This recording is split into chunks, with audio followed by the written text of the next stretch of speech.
So it's a Sunday night here and I've been meaning to make this video for a little while, but it's going to be 25 things I wish I knew before 25. I turned 25 about a month ago.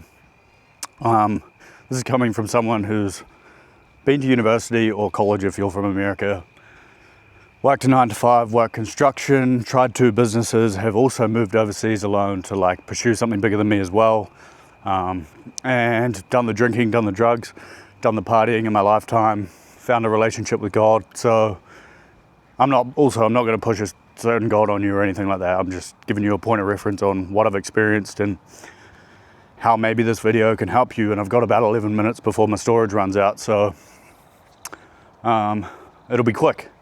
I'll be short fire and they're sort of off the riff, so if we don't get quite to 25, my bad. But number one is, if you're not sure what you want to do, don't go to university or college. And the reason that I say that is because I was sort of half in it, half out, right? And the moment that you're half out of something, you may as well, which I may as well make number 2, go work a job, right? Go get a job in construction, get some sort of income coming in. And while you're doing that, what I would actually recommend is starting your own business, right? And don't even pursue it as like a half-time gig. Like, I would genuinely, I'd say number 3 would be start the business. And number 4 would make your job part-time and your business more than part-time, right? Because if you can understand business and you can understand money and you can understand all these things, you may fail for a while, and that's absolutely fine, like I'm learning, right? I've done it for like a year and a half now, and to learn it, it is difficult, but the only reason it's difficult is because you're so used to learning through the education system at school. But with business, there's so many different ways you can get to the right answer. As opposed to school, you are taught that there's only one right answer, but that's not true when it comes to business. So yeah, number 4 and 5, I guess, would be start a business. But if you do want to go to university, what I wish I did was study psychology, right? So I'll make that number 6, because truthfully, like psychology, just understanding how humans work as a whole, understanding how the mind works, it's insane. It's incredible to be able to understand and see where people are emotionally sitting, and being able to predict their next outcomes. And I don't mean that in a manipulative way, but I mean that in a way where you can almost read people pretty easily. What was that? Number 6. Oh, number 7, like I said, I've done the drinking, done the drugs, done the partying, all at university. Pretty much did it for 3 years, hence why I actually failed it, because I felt lost at university, didn't really know why I decided that I wanted to go there. And then when I was there, because I was lacking ambition or lacking a goal in what I wanted to do, I was drinking, I was doing drugs, and I was partying. About 3 nights a week, and complete degeneracy. And truth of the matter is, I'm not going to go out and say never drink, never party, never experience that, but because I did have a lot of fun. I met some incredible people. But in saying that, it's fine to want more out of life. It's fine to want to go do something different, and I wish I had known that as well. So yeah, there's number 7. Number 8 would probably have to be, even if your friends don't align with your new goals, you don't have to let them go. And this was a big mistake for me, right? Because when I left university, I started these businesses, I started working online, started doing all these other things, and realized how much more there was in life. But that doesn't give you the right to automatically, of course you can distance yourself and separate yourself from the environment you're in, and you're actually fully welcome, like I did, to let go of your friends. But when you do this, expect it to be lonely and expect it to be hard.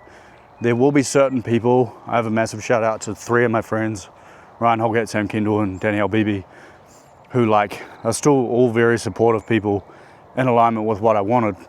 It's not to say that the others weren't, but there comes in a time and a place where you value your time more, but it doesn't mean that you have to completely let them go if you don't want to. If they're good people and they support your goals, make sure that you actually do keep them around. What was that, number 8 or number 9? The obvious one, and everyone will tell you to do it, especially when you get a bit older, but it's like, get in shape, man. Get in fucking shape. It's the number one thing that I did after university that completely put my life back on track. Because a lot of us, what happens is during school, you're not in bad shape. You're always moving around, you're always walking around. And then you go to university, you start all these other endeavors, and your health and your fitness, it tends to just slowly degrade, slowly decrease, right? And that's exactly what happened to me when I was drinking, doing drugs, partying. I didn't really care anymore about my health and fitness. So if there was one thing, actually, that probably would be number 1. Because for me, at least, it took me from completely lost, purposeless, directionless, failing university, got done drink driving, to completely turning my life around sober, actually wanting to take risks, actually thinking about, moving overseas like I did. And from where I was, I'm from New Zealand, but that would be, I guess, number 11. I think I'm on to. Number 11 would be take a risk, and take an informed risk. So I moved overseas alone. I moved over to Bali to pursue an online business and keep doing what I was doing, to try grow and learn who I was as a person. And of course I got all that from doing that, and it was the best decision that I ever made. But there was a couple of mistakes that I made while I was over there, and it was thinking that I could do it all on my own and not gaining any friends while I was there in alignment with the goals that I had. Right, so I went over there, left all my old friends alone, and then decided I didn't need anyone else to make this thing work, and really just sort of locked myself in and did the whole monk mode thing for like quite a while. Probably about a year all up. And truthfully, like, it was good. I learned more than I could ever fucking fathom. But when you take the risk, make sure you go and actually meet new people, hang out with new people, and you have the opportunity to become someone new, right? Like, literally, I was talking about it the other day with someone. It was like, I walked into a boxing room, no one knew who I was, so I could almost lie. It's not really lying, but you get the opportunity to say whoever you want to say you are, right? You don't have your friends or your family or all these people around you. So yeah, and I guess number 13, there'll be, or 12 maybe, there'd be, place yourselves in rooms where no one knows you. And the exact reason is for that, right? Because you get the opportunity to say whoever you want to be. No one knows who you are, right? No one has any clue who you are, what you're doing with your life, or what's going on in your life. So if you put yourself in that room, you can say and be whoever you want to be. And even if it is quote unquote lying at the time, basically, it doesn't have to be lying. It could be the start of your new story, is basically what I'm saying. Oh, 25 might be a stretch, but number 14 or number 13 would be, if you are to chase something bigger than yourself, or you want to do something more than what like everyone else around you does, don't neglect your family for it, because that's something that I did, right? I just stopped talking to them, I stopped thinking about them, and I just completely like pushed everyone else away. Because there's a beautiful saying that goes like, only take advice from people who are where you want to be, which is true. I believe that to be true. But that doesn't mean you get to neglect the people that have raised you and loved you, and that's something that I did. Number 14, love your parents. They make mistakes, and you have to understand that they don't really know it's a mistake, right? You only think it's a mistake because of how you've seen other kids be treated, or maybe you felt like you got treated wrong. But they're doing as best as they possibly can based on the things that they've been through in their life, or the experiences, the parenting that they had, right? So don't judge them for them trying their best. They've got their own worldview, they've got their own beliefs, and they're allowed to be different for yours. The only thing you're not allowed to do is judge them for believing the things that they do, because it's almost like the education system thing. It's like the only reason we believe it is because it's the only thing we know. And it's the same thing with the parents thing. The only reason they believe what they believe is because that's all they know. They don't know the social media, they don't know making money online, they don't know any of these things. So if you want to pursue something bigger, that's absolutely fine. Just treat them with respect still. Number 15, work hard. But I mean this in a way of like, work doesn't have to be hard, but we're taught that work has to be hard. But every time that you tell yourself that something has to be hard, wow, pause. Subconsciously, you bring up all the hard things in your life that you've ever been through, and then when you go try to do something new that seems hard, it makes it 10 times harder, because subconsciously you're treating this new thing as if it's going to be really hard, and that's exactly what makes it hard. So yeah, work hard, but I'll go number 16, which is work multi-dimensionally, right? Which basically means work mind, body, and spirit. So your spirit being basically is like an energetic signature to the universe. And if you think from your goal that you want out of your life, it's normally some sort of feeling that you want, right? So if you want to make more money, for example, you probably want to feel more comfortable, you want to feel more free. And if you can think from that on the mental sort of idea that I was talking about, and align that with your spirit, which is basically your energetic signature, and then take the physical action from you feeling more free, or from you feeling more relief, or from you feeling the opposite of stress, from you feeling peace. If you can act from that, the work will feel a lot easier. So it won't be as hard. So think multi-dimensionally. Number 17, keep playing sport. You know, I had two knee surgeries, so that really hurt me. That's why the gym helped me out a lot. But keep playing sport, and again, it's just a beautiful way to get to know people and put yourself in circles that you don't know. And I guess number 18 would be networking. It's very, very important. Everyone talks about it, but something that I neglected for a long time, thinking that I could just do it all on my own, right? Which inherently, like, you quote unquote can, but learning from other people's mistakes will make life so much easier. Number 18, I guess, learn from other people's mistakes is an easy one. Number 19, find your creative joy. What I mean by that is, even if you're a guy watching this, think about the things that you like. But it can be art, it can be music, it can be fucking anything. You don't need anyone to tell you what your thing is. You know deep down in your soul what it actually is, and if you don't, that's fine. It will come out as long as you keep pushing outside your comfort zone. And I guess that's number 20, is continuously push your boundaries, because like I was talking about before, is like, how we going?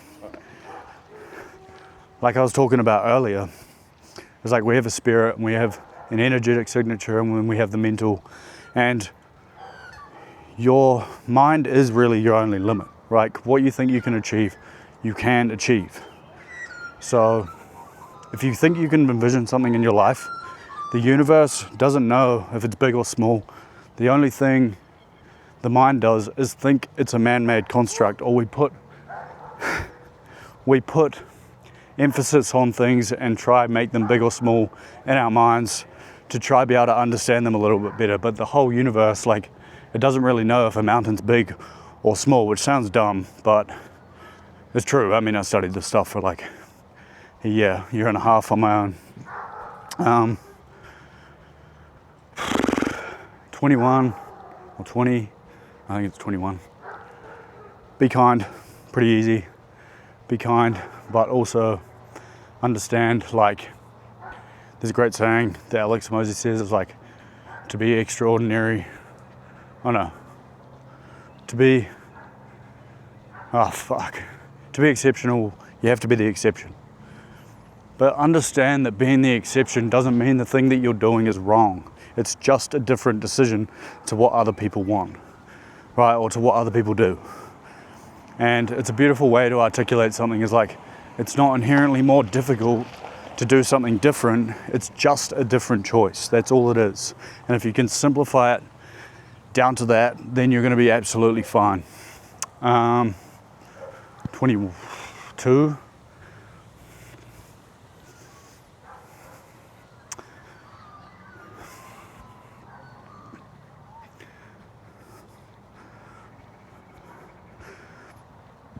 A lot of the world's energy right now is going to talking about like how other people, or like how the world's so bad, how the world's this way, how the world's that way, how all these food corporations are screwing us, how the system's fucking us. And inherently, yeah, it's true, but if you understand the energetic, like I was talking about earlier, signatures of like the universe, then the more people talk about that stuff, the more energy gets poured into it.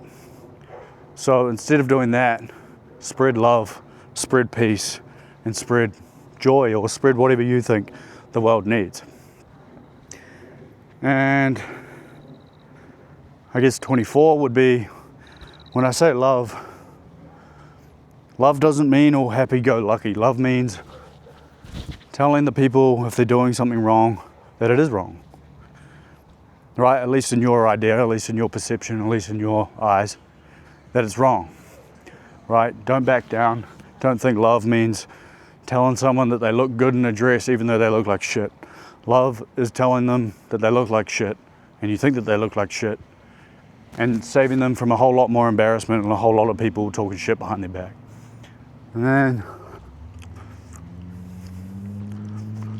25 is define your success. Your success will be different to everyone else's. Do not let money rule your life. Do not let it dictate you. Because the moment that you fall into the trap of, apologies, my SD card ran out, but 25 is define your success. Define what you want to do out of your life.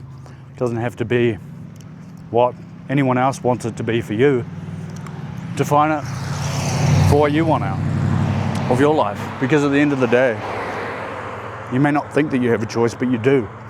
You choose the decisions that you make every single day, right now,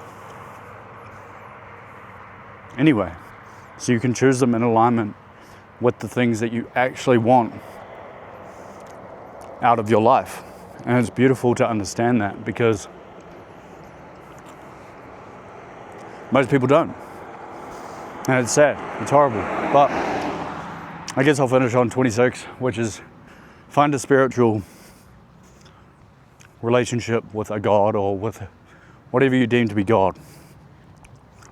Or if you don't, then that's fine. But I do recommend looking into it, because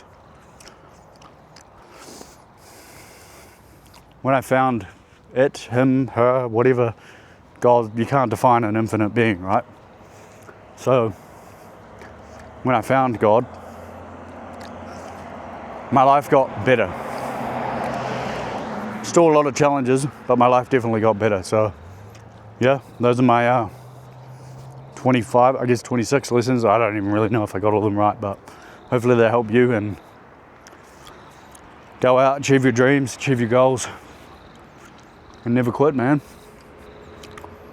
Only time you ever fail is if you quit on the goal that you want for your life, based on what you deem as success.